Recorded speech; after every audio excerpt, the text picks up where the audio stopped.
শোনো শোনো, তোমরা নিজেদেরকে জাহান্নামের আগুন থেকে বাঁচাও, নিজেদের পরিবার বর্গকেও ওই জাহান্নামের আগুন থেকে বাঁচাও। যে জাহান্নামের রক্ষী ফেরেশতারা খুব নির্দয়, খুব নির্মম, এদের চেহারায় হাসি নাই। রব্বুল আলামিন তাদেরকে যা আদেশ করে তারা তাই পালন করে। ওই ফেরেশতারা আল্লাহর কোনো আদেশের অবাধ্য হয় না। ওই জাহান্নামকে ভয় করো, আর জাহান্নাম থেকে নিজেও বাঁচো, নিজের পরিবারকেও বাঁচাও। নিজেও বাঁচতে হবে, পরিবারকেও বাঁচাতে হবে, নিজেও জান্নাতে যেতে চাই, আব্বা আম্মা স্ত্রী সন্তান ভাই বোন সবাইকে নিয়ে জান্নাতুল ফেরদাউসে থাকতে চাই, ঠিক কি না? এজন্য রব্বুল আলামিন বিশ্বনবীকে আদেশ করলেন, ওয়া'মুর আহলাকা বিস-সালাতি ওয়াসতাবির আলাইহা। ও নবী, আপনি আপনার ফ্যামিলির সদস্যদেরকে সালাতের আদেশ করেন এবং নিজেও সালাত পালনে সচেষ্ট হন। একা একা সালাত পালন করলে হবে না, আপনার পরিবারের সবাইকে আপনি মুসল্লি বানান।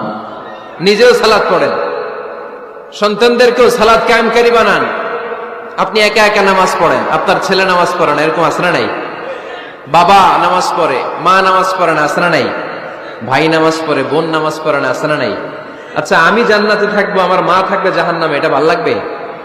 আমি থাকবো জান্নাতে, আমার আব্বা জাহান্নামে, ভাল লাগবে কার কার? আমি থাকবো জান্নাতে, আমার ছেলে মেয়েগুলো জাহান্নামে। আমি জান্নাতের নাজ নিয়ামত ভোগ করবো, আমার স্ত্রী থাকবে জাহান্নামের আগুনে, এটা আমাদের ভালো লাগবে? এজন্য মুমিন পরিবারের সবাই আমরা জান্নাতে যেতে চাই। আমিও যাব, মা বাবাও যাবে, আমার স্ত্রী সন্তানরাও যাবে। এজন্য রব্বুল আলামিন বিশ্বনবীকে বললেন, নবী নিজেও জাহান্নামের আগুন থেকে বাঁচেন, আপনার পরিবার বর্গকেও জাহান্নামের আগুন থেকে বাঁচান। নিজেও বাঁচেন, পরিবারকেও বাঁচান। এজন্য মুসল্লি ভাইরা সাবধান, একা মুসল্লি হয়েন না। ইসলাম পালনকারীরা সাবধান, একা ইসলাম পালনকারী হবেন না। ফ্যামিলির সবাইরে মুসল্লি বানাইতে হবে, সবাই মিলে ইসলাম পালন করতে হবে, সবাই মিলে ঘরটার একটা জান্নাতের টুকরা বানাতে হবে, ঠিক কিনা? মুমিন জীবনে পরিবারের গুরুত্ব অনেক বেশি। ফ্যামিলি হচ্ছে এই পৃথিবীর সর্বপ্রথম ইনস্টিটিউশন, প্রতিষ্ঠান। এক একটা পরিবার এক একটা কি প্রতিষ্ঠান, ইনস্টিটিউশন। গোটা বিশ্বে যদি ইসলাম পালন নিষিদ্ধ হয়, আমার পরিবারে আমার ইসলাম পালনের সুযোগ আছে না নাই? কথা কি বুঝতেছেন?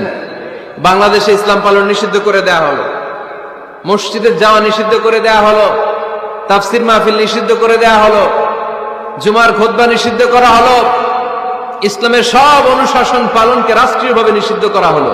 কিন্তু আমার পরিবারের ভেতরে ইসলাম পালনের সুযোগ আছে না নাই? আমার বেডরুমের ভিতরে কেউ নিষিদ্ধ করতে পারবে কিছু? কথা বলেন।